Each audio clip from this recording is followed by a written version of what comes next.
Senator Onyonka yesterday revealed something very shocking about youth leader Oburu. Apparently, Raila had given express instructions that when he dies, no one should sell his land. And Oburu did what? He sold one of Raila's properties just 2 days after he died. Not my words, just listening to what Senator Onyonka had to say yesterday in Kisumu.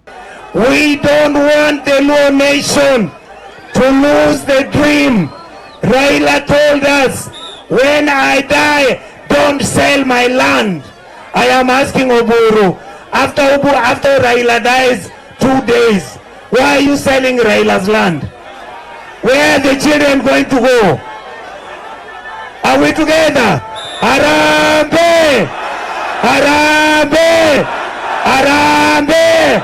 Ruto must!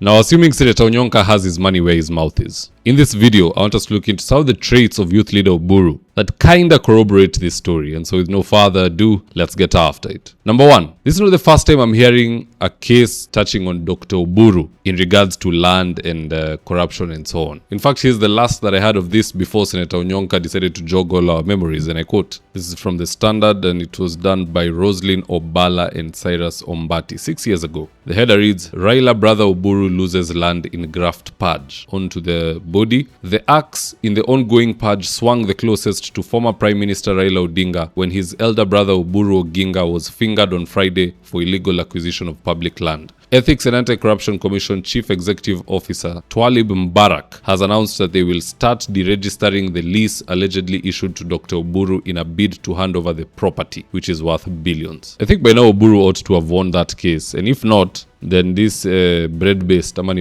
arrangement will easily help him get over that hurdle. But one or two more of such instances, na Onyonka atamzika. If there's something you never want to do in politics, don't have scandals that reach Senator Onyonka. Yeye kila mahali akisimama ni kulima watu. Kama we ni mkora, anakulima. And he doesn't care. He'll always say the truth. He said Ogola was killed. People thought it's a joke. He said Jirongo was killed. People thought it's a joke. Now, when he speaks and says such a thing, I wouldn't dismiss it. I would put question marks to it and want to know more, but the guy is always right on the money on most of these graft allegations. Second reason why I suspect Onyonka might be telling the truth is the fact that Oburu was very much okay breaking Luo customs. You see, in Luo customs, an older brother cannot inherit his younger brother. That is against the law, meaning you can't inherit your young brother's wife, your young brother's car or vehicle or children or party. Lakini sasa Raila ameondoka, Oburu ameingia pale, he's older than Raila and he's now the party leader. That one was to go to Winnie Odinga, it was to go to Sifuna and Babu. It's either a biological child or an ideological child, somebody that Raila has molded how they think and how they process their thoughts.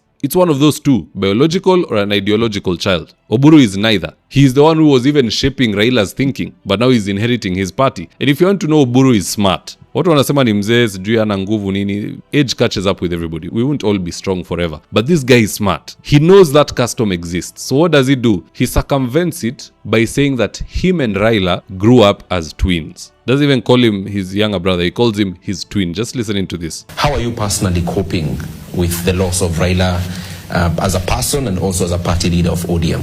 Raila, as you say, was more than a brother to me. He was we grew up as twins. Now, I won't drone on beyond that. I'll let you be the judge of that. Number 3, could that statement from Senator Onyonka have been revenge or retaliatory? Because just 24 hours prior, Senator Onyonka was ordered to get in his vehicle by Oburu's goons and to drive off. Walimwambia hapa ni 2-term, we ingia gari uende, la sivyo upigwe. In fact, here's the tip.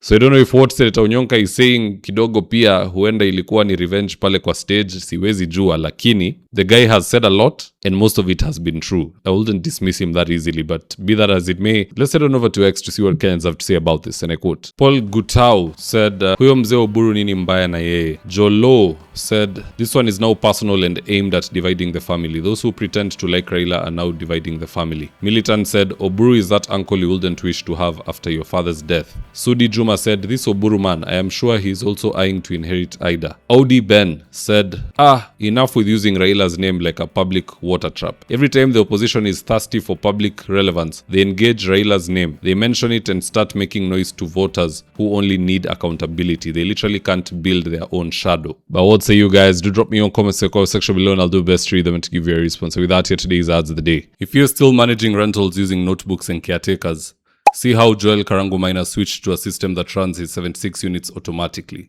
Every month, caretakers traveled to his office with handwritten records. Balancing the math took hours. Payments never merged and tenants never got receipts. Then Joel switched to Bomahat, Kenya's award-winning property management software. Now payments update automatically, receipts go out via SMS, and every report is just one click away. He now runs all 76 units from his phone. No chaos, no confusion. Join hundreds of landlords doing the same. For more information, please call 0717 512 483 or visit www.bomahat.com. Right now, I'm with my team headed to a client's house in Ruiru for consultation. That is to take measurements of the windows, go through our catalog with the client, and then once they decide on the color and the fabric they want, we'll get busy sewing, and at long last, the curtains installation will be on us. So if you're looking for curtains, shears, curtain rods, curtain accessories, reach out to Phoenix Curtains and Interior Decor and we will sort you out. Call us on 0724 414153. If you're here for the first time, please go on and hit the subscribe button. And if you're watching for a different platform, just head on over to YouTube, search for David Wafula. Hit the subscribe button. You're going to be getting a ton of content of this nature. If politics is something you're passionate about, this is definitely the one channel that you really need to subscribe to. Alright guys, adios.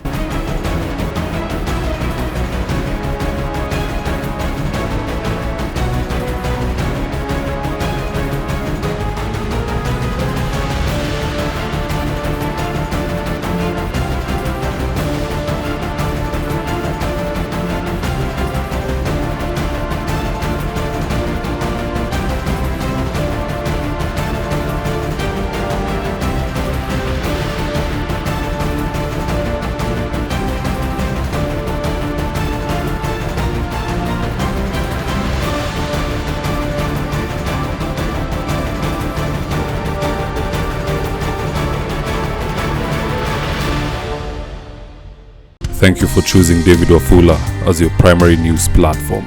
We put countless hours in research, recording, and editing. By showing up each and every day to watch our videos, you encourage us to generate more videos for the viewers. We are on a mission to inform, educate, and build a better tomorrow. To our thousands of followers in a world full of presidents, kings, and queens, you are the real gem. Adios.